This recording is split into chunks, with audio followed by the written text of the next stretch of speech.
நீ பள்ளி கல்லூரியில அரசியல் பேசக்கூடாதுன்னு தடை போட்ட நீ சினிமா பேசக்கூடாது ஏன்டா சொல்லல? நீ ஏன் சொல்லல? நீ என் இறை வழிபாட்டை விமர்சித்த நீ திரை வழிபாட்டை ஏன் விமர்சிக்கல? கதாநாயகன் வழிபாடு கடவுள் வழிபாடை விட மேன்மையானது கட்டமைச்சிட்ட.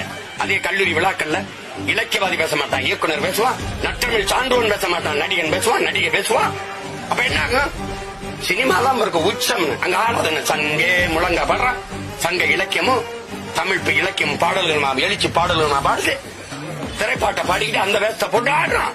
அதனால திரையரங்குல தனக்கான தலைவனை தேடுறான். நீ கல்வி சிறந்த தமிழ்நாடுல நடிகை பேச வைக்கிற, மடிக்கணின்னு கொடுக்குற இடத்துல நடிகை இயக்குனரை பேச வைக்கிற. ஏன் அறிவு சான்றோனே இல்லையா? வறண்டு போச்சா? துணைவேந்தர்கள் பேராசிரியர்கள் இல்ல, கல்வி சான்றோர்கள் இல்ல, அறிவார்ந்த பெருமக்கள் இல்ல. ஏன் உங்க அமைச்சர் பெருமக்கள் ராசாவோட அறிஞர் வேணுமா பேச வைக்க முடியாது? திருச்சி சிவாவோட சான்றோன் வேணுமா பேச வைக்க முடியாது? என்ன வழக்கம்? எங்க கொண்டு போறீங்க நாட்டை?